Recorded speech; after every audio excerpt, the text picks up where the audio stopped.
This is Pawprint, an animal rescue community, episode 108. I'm Nancy Ree. And I'm Harold Ree. Today's guest is the amazing Sandra Cordero. Try to pay attention to animals. There is a message they are trying to tell us, and it's a beautiful message. And the more you respect, the more you love animals, the happier you're going to be. Sandra lives in Roberts Creek, British Columbia, off the Sunshine Coast. And on her 5 acres, she's rescued over 50 hens, as well as an assortment of roosters, ducks, pigs, goats, and a turkey. She also hosts an Airbnb called Goats on the Rock, which could be a great travel idea if you want beautiful views, along with some lessons in animal rescue. If you want to learn more about Sandra Cordero and her Goats on the Rock Airbnb, go to our show notes at thisispawprint.com/108. That's the number 108. I live in the Sunshine Coast in BC, Canada, and it's very close to Vancouver. You need to take a ferry to get here, but it's a beautiful community, beaches and rural. You have farms, you have everything here, and the community is just great. Very nice people. So yeah, that's where I live. We moved here in 2011 from Vancouver, but I wouldn't go back. I love this. This is just beautiful. Amazing. And then how many years did you live in Vancouver? Well, my husband used to do, we work in projects. So we live in Vancouver before we live in Toronto, but in Vancouver, we arrived in 2006. And finally, after moving to different places, we live in the state. We live in Chile, my country. In Brazil, finally, we decided to settle down in BC. When we got to Vancouver, I just fell in love with the place. So, and I always live in the city. I'm a city woman. I used to be. And then we came on holidays to the Sunshine Coast, and my husband just fell in love with the place. So he started talking right away about moving here, because his work was flexible, so he could work from anywhere. And I love the place, but I was thinking, wow, what I'm going to do? No shopping. So rural. It's not my thing.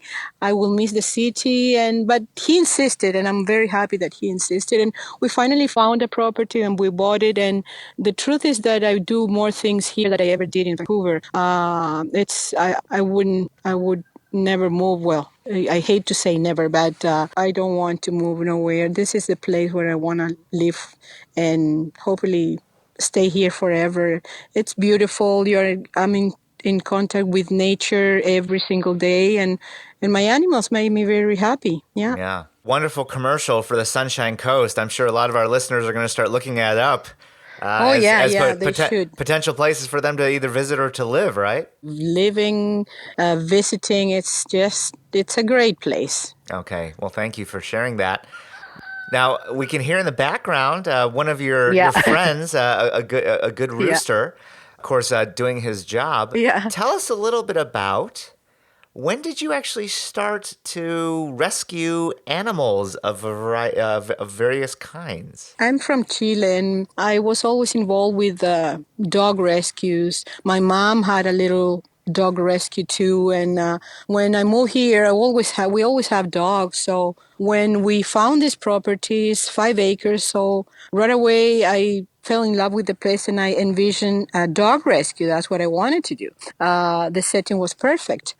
But when we moved here, it just happened that I met somebody, and this person knew somebody that rescue ex-battery hens. Those, battery hens. Well, when you say battery hens, right, you're implying the hens that have to lay eggs at the huge industrial farms. Exactly, and they live all crowded up in little cages, and they never have the chance to open their wings, and it's really bad. So I started rescue them, and I started with three, and then 3, then 10, and yeah. So then I got roosters, and then Somebody was looking for a home for a duck, and then I got ducks, and then I heard of this situation with goats that where this guy had this operation to clear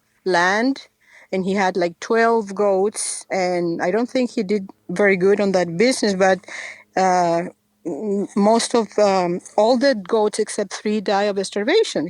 Oh no. So I rescued those three, and now I have, and just started and took off, and I have now like 50 ex-battery hens, a bunch of roosters. I have a turkey, Nina. She's the most sweet thing ever.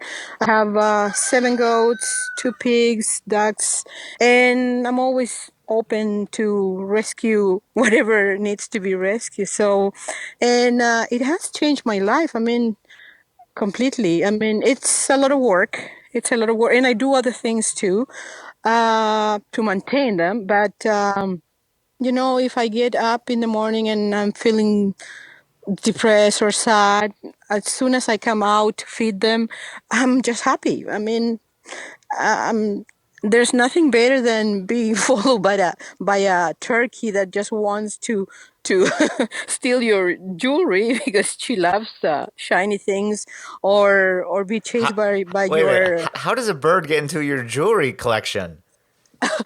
no, I used to come out with earrings on, and I sit down and I pet them, and she's very curious with bright things. So she got one of my earrings, and she swallowed it. So that was the end of me wearing hearing earrings outside. But she whatever you have like a sale calls her attention, and she's very sweet. So I never had a turkey in my life. I never even saw a turkey apart from a turkey on a plate. But they are very smart. They are curious. They are very. She's very affectionate. She follows you. You can pet her, and all the animals are like that. They have different personalities, and it's just wonderful. And by the way, I'm a vegan. I turned vegan um, 2 years ago, and it was the best decision ever. So that's why I keep now trying to rescue animals because they deserve to have a normal life, right? So what happened first? Was it the rescuing of the animals or you turning vegan? We moved here in 2000, and I was a vegetarian for 15 years, and I'm sorry I didn't turn vegan before, but things happen when they have to happen, right? And we moved here first in 2011, and I started with the chickens right away. I turned I turned vegan 2 years ago, and a lot of reasons.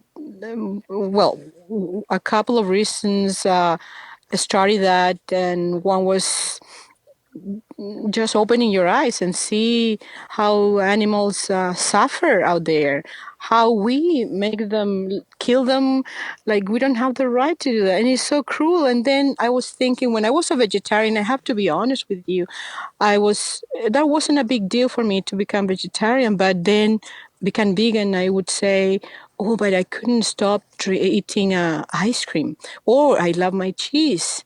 But finally, I said, "This is ridiculous, and this is sad that I love animals so much, but I cannot stop eating cheese or having ice cream." So I just decided to turn vegan, and it was adjustment. It wasn't easy, but I did it, and now I feel like food doesn't control me. I do what I think is right to do, and I'm healthy. I didn't do it for health reasons. I just did it for the animals, but I got the benefits of becoming a vegan, and I feel healthier. I don't get sick like I used to before. It's just great, and I feel good in my heart, which is the most important thing for me. I feel good in my heart. I always say that. I mean, the industry doesn't control me, and the meat industry doesn't control me. You can put whatever, like those commercial with delicious dishes with animal products. I don't care about that. I know that I'm doing the right thing, and my conscience is clear. So it's I feel free, actually. Yeah. Incredible stories. Tell us a little bit about, when you have all these different animals, how do you manage? Because you're talking about, I'm just counting. It feels like it's Yeah. about what, 80 different animals at least? I might be off by a little E- bit, but I think I'm pretty e- close. yeah, something like that. Yeah, yeah, mainly chickens. But I didn't know. When I started, I didn't know anything. When I got the first battery hens, I had no idea about anything. The first thing that really shocked me when I got these three hens, they just came out of the truck, the truck that goes to the slaughterhouse, and I got these three. And when I was here, I was putting one on a little enclosure that I had. So I pick her up from the cage, and I put it over the fence, and I drop her, thinking, well, she's gonna like what they do, jump and She's going to fly a yeah. little bit or Oh something. yeah, yeah, yeah. And you know what? She dropped like a stone. She didn't Right. know what to do, Sure. and she broke a leg. Oh, And no. she got better, but after a couple of months. But I couldn't believe that she didn't. They are in this cage and they have no idea how to move their legs. Their nails are super long. That's why they cannot walk. So what I did, I started reading. Um, Internet is such an amazing tool. So I started reading and I started learning, and that's how I'm where I am. Like with the goats, I cut their hoofs.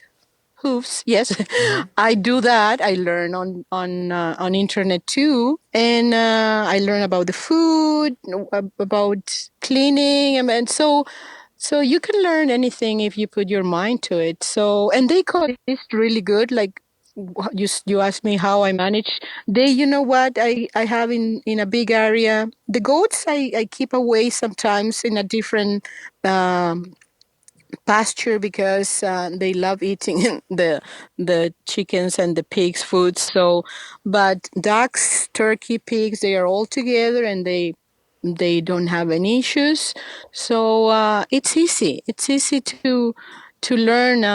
Like I said, I didn't have no idea about farm. Pretty much like farm, but you learn. It's easy to learn if you want to do something. So, Okay. All yeah. right.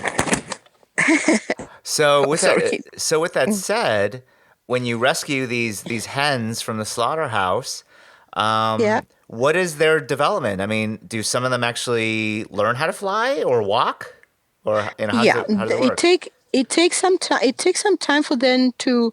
You have to cut their nails, and slowly. It doesn't take long. Maybe 3 4 days. They start like moving and spreading their wings, and then they learn. They learn, and when they arrive here, they are really. Some had no feathers, almost nothing. Some, and they are very yellowish color because they have never been exposed to natural sun.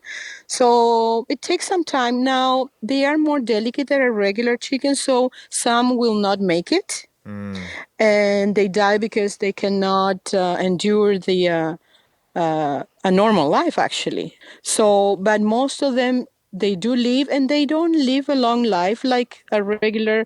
I don't even know how long a regular chicken in the old fashioned farming structure live, but these battery hens they live 3 4 years.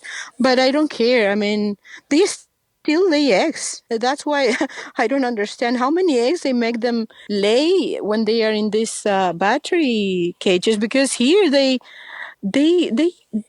I give away and I donate eggs to people and organizations because I get so many, right. and they are still productive.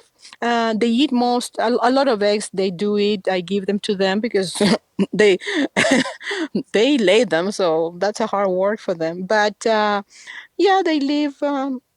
I would say in average 3 years. Sure.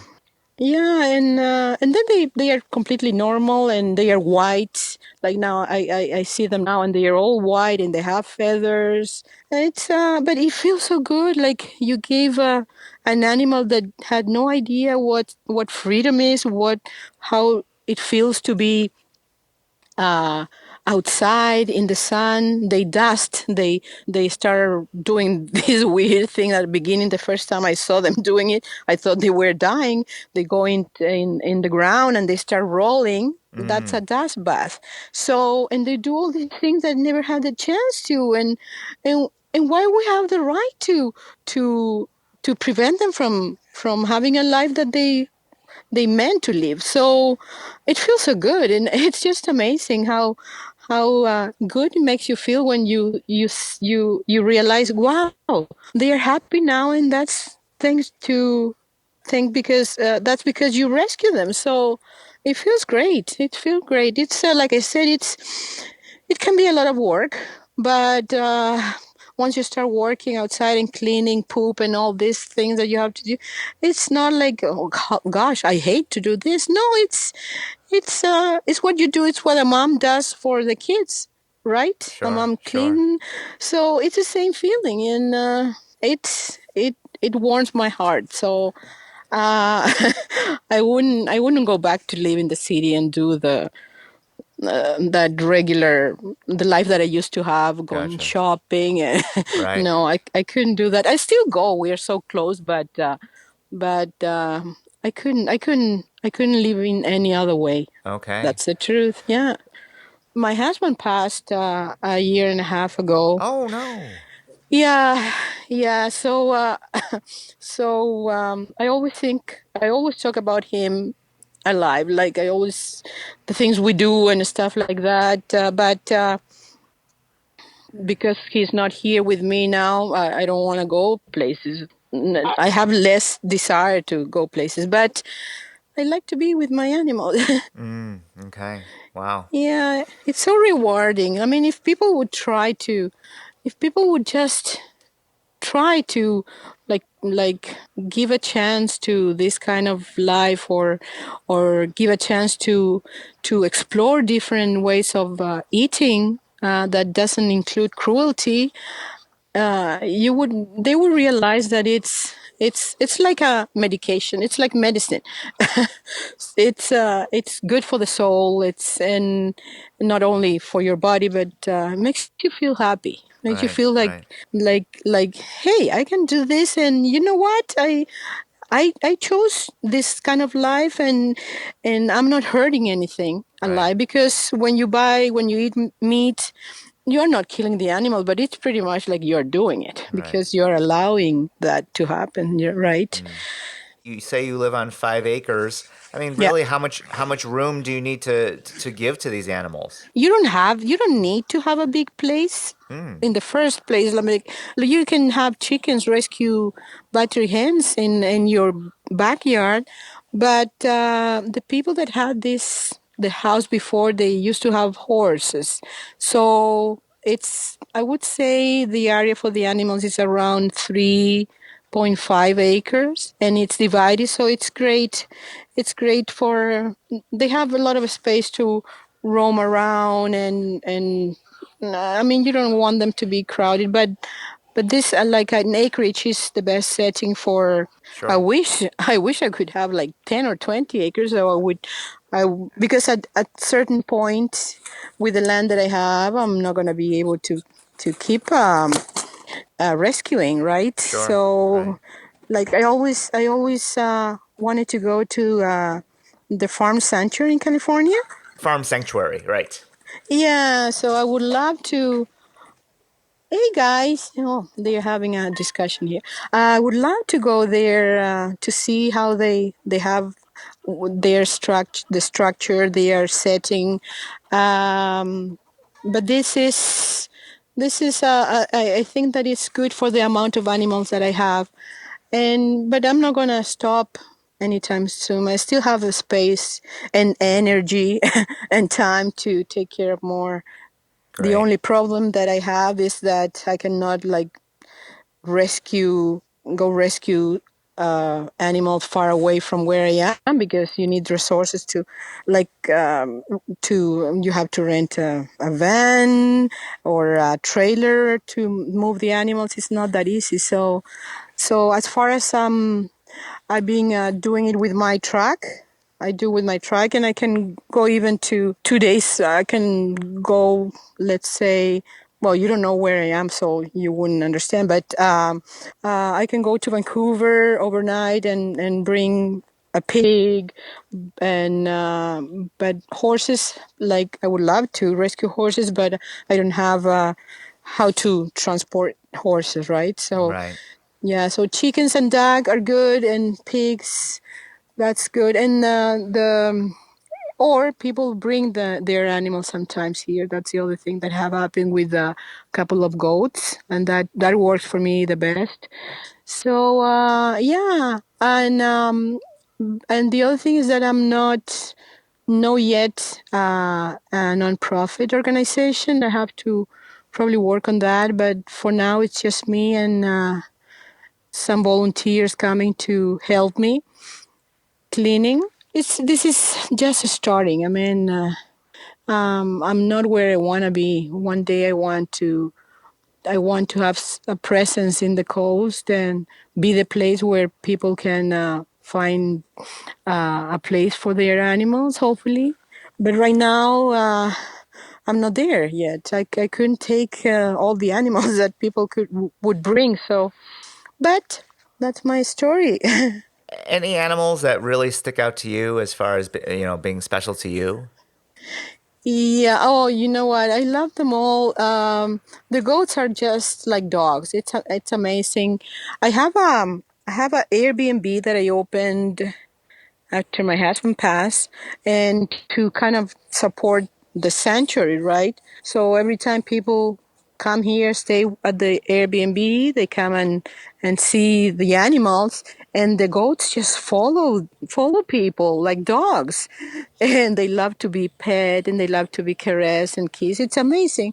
I love my pigs. I love them all, but the turkey, Nina, she's amazing. She's very special because you think that turkeys would be nobody think that turkey would be smart or would show like she's pretty, like, if you met her, you would you would understand what I'm saying. Like, sometimes I have people coming, and one occasion I was talking with a couple of ladies, and all the animals were doing their own thing, but she was in the circle. She was looking up at us how when while we were talking, and it was kind of funny to see her, like she was another person. She was very interested in what we were talking about. So she has yeah, amazing personality, and yeah, and it's a really hard question.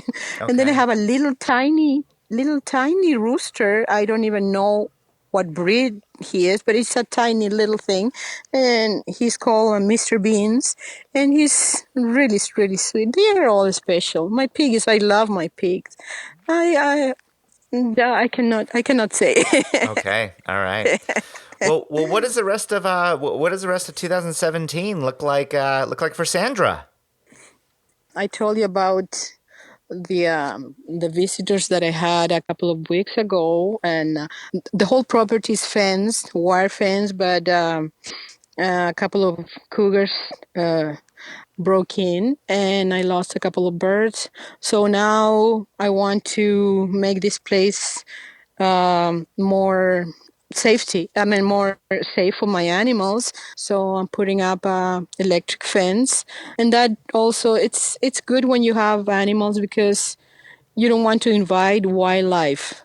When they break in, then you have to take a decision. Uh, who are you going to save? Are you going to let wildlife just take your animal? So I don't want to do that. So I'm doing that, and I have a lot of little projects to build a new coop and stuff like that. So that's those are my plans for this year, and keep saving animals if possible. Keep saving animals, and you know what? They are a great therapy when you you have depression. I suffer from depression forever, and they're great. I mean, I don't think I could make it if I was living in Vancouver in a little apartment the way we used to live. We start when we arrived here. We live in a little apartment with at that time I had only 2 dogs, and I thought that it was a great life, but I couldn't go back to that. I would just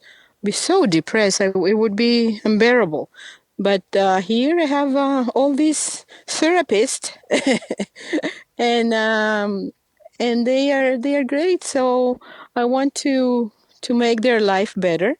I want to have better conditions for them, and hopefully this year I will kind of make it like into a non-profit organization and maybe open the door so people can come and learn about their their particular stories. Everybody has a different story to tell here: abuse, abandon, um, mistreatment. So everybody has a story, and now everybody seems to be happy. Wow. So yeah. All right. Well, as we wrap up, I just really want to ask you a couple questions. Yeah.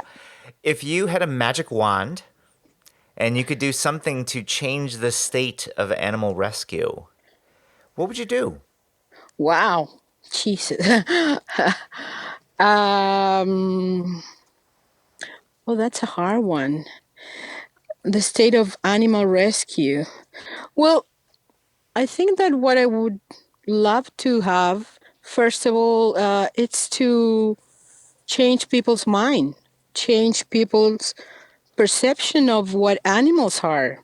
We see them as commodities, we see them as inferior, we see them as useless sometimes, and but we don't see them as special beings.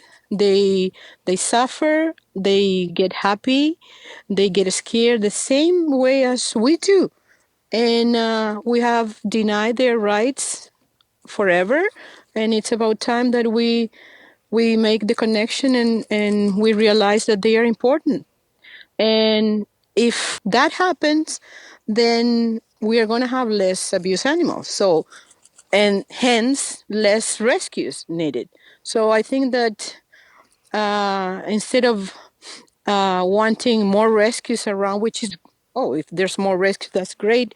But instead of that, I think that we need to change the mentality. We need to make people think that animals are not inferior. To me, they are just different. Actually, sometimes I feel that we are the inferior ones. When you see the way my chickens can jump up a fence, when you see how my pigs can dig. I mean, all these amazing things that animals do, the birds that can fly, cougars that are so strong and can run so fast. We don't have all those capacities. And so I feel that actually we should learn from them. And I don't feel superior to them. I just feel different.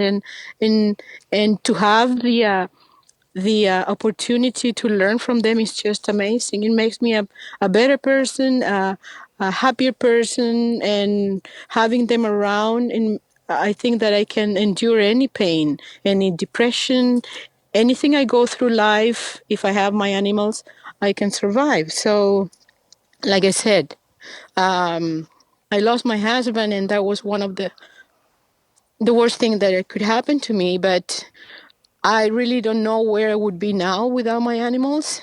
So if I'm still alive, it's because of them. So, oh, sorry. So, yeah. So if I have a magic wand, I would like to touch every head in this world and say, look at animals in a different way. They are not inferior. They are not here for our use. They're here for our contemplation, for our care. Thank you. We're talking to Sandra Cordero, who lives in British Columbia, beautiful British Columbia. and Yes. takes care of, she has her own little, I don't even know what you call it. It's a family, it's a community, it's a commune of Sandra and some wonderful animals. If Yeah. someone was going to look you up on Airbnb, now Yeah. even I'm getting a little curious. Maybe I have to go up to beautiful British Columbia. But if Yeah. someone was going to look you up on Airbnb, how would they find you? Yeah, it's you would have to go to Goats on the Rock. That's the name, Goats on the Rock, and you would find it in Roberts Creek, which is in the Sunshine Coast, Okay. BC. All right. Yeah, yeah. So Goats on the Rock, is that the name of your house? It's a name. Yeah, it's a name of the Airbnb. Yeah, Gotcha. because Okay. All right. yeah.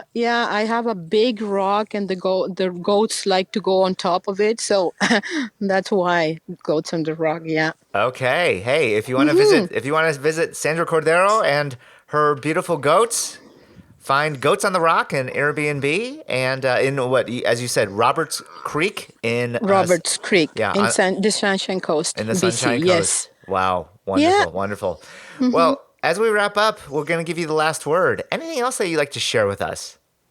Just the same message. I mean, please contemplate, stop, and try to pay attention to animals. There is a message they are trying to tell us, and it's a beautiful message. And the more you respect, the more you love animals, the happier you're going to be.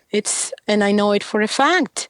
I'm happy even though I lost the love of my life, but I'm still happy because I have this animal that show me every day something new, something amazing. They make me laugh, and it's you want to be a happy person. You have to respect. You have to pay attention to animals, see them in a different way. That's what I would say. We want to say thank you to Sandra Cordero for sharing her story. We also want to say thank you to Debo Zarco, previous guest, for connecting us with Sandra. If you want to learn more about Sandra and her Airbnb lodging called Goats on the Rock, go to our show notes at thisispawprint.com/108. If you'd like to meet me or Nancy on social media, you can meet us on Facebook, Instagram, or Twitter by searching for This Is Paw Print, all one word.